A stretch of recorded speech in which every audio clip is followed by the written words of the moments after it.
Americans in particular are more prone to look at what's going on in our own ecosystem as particular or peculiar to us, exceptional on the one hand or really bad on the other, as opposed to recognizing that we do live in this kind of global ecosystem, and it may be that things that we are seeing within our own world actually have equal manifestations throughout the world. So Absolutely. Well, and then one of the things I highlight in my book too is there is a tendency, and especially media, and sometimes distressingly in academia as well, where people tend to view the current moment as somehow really extraordinary or unprecedented. And in many cases, there are strong historical precedents.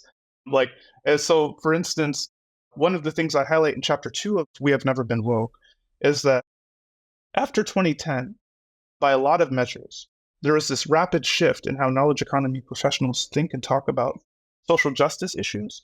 You can see this in things like shifts in media outputs, shifts in academic publications, shifts in how knowledge economy professionals vote, the kinds of expressed attitudes we give in polls and surveys, by a number of other metrics. There was a big change that was unique to us and started after 2010 and went through 2020.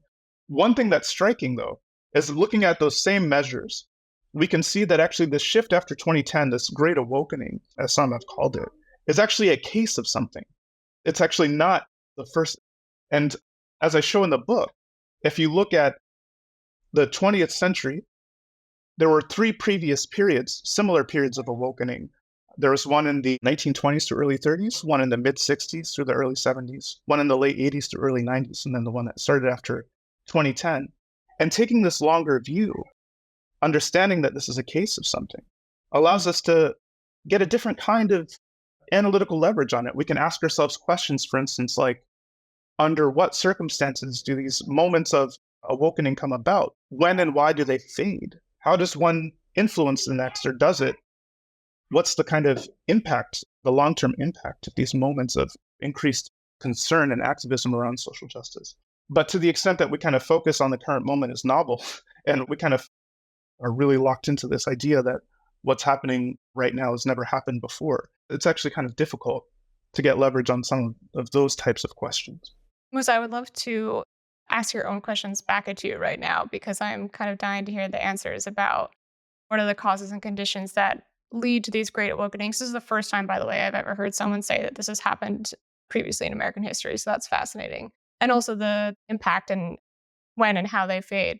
So chapter 2 of the book goes into this in a deep dive, but the nutshell version, the kind of core factor, the number one driver, is that they tend to occur in moments of what you might call elite overproduction. That's a term that was coined by Jack Goldsmith and Peter Turchin. And it refers to a scenario where societies are producing a lot more people who view themselves as entitled to kind of an elite lifestyle, who feel like they're doing everything right.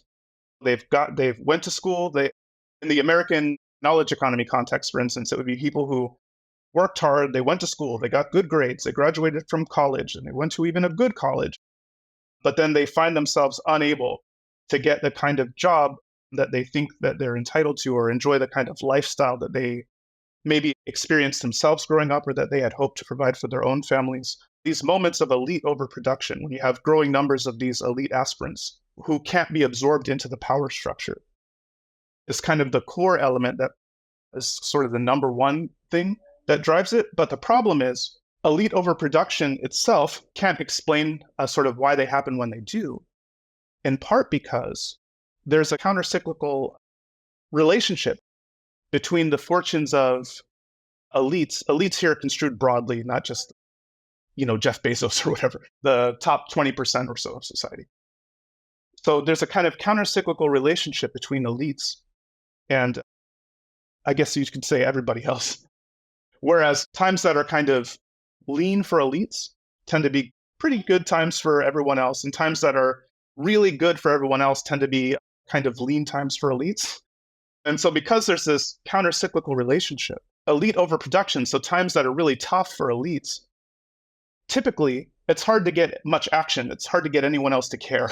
Most other people are doing fine. No one's going to be breaking out their fiddle about the poor elites who are struggling to reproduce their elite lifestyles and so on and so forth. Okay, But there are moments when these trajectories are collapsed. So instead of being countercyclical, they actually kind of collapse together where things have been kind of tough and growing worse for ordinary people for a while. And then all of a sudden they're bad for elites too. Those are the moments when awakenings tend to happen. The most recent one was kicked off by the 2010, by the global financial crisis. And you can see at the beginning of the awakening would be what's now known as the Occupy Wall Street movement. So oftentimes people think of Occupy and the kind of identitarian movements like Black Lives Matter and Me Too and things like this as being competitors. There's even kind of weird conspiratorial claims by people like Vivek Ramaswamy, who wrote a book called Woke Inc., which basically insinuated in a way that millionaires and billionaires kind of cooked up identitarian stuff as a way of distracting from the broad-based movement that was Occupy Wall Street.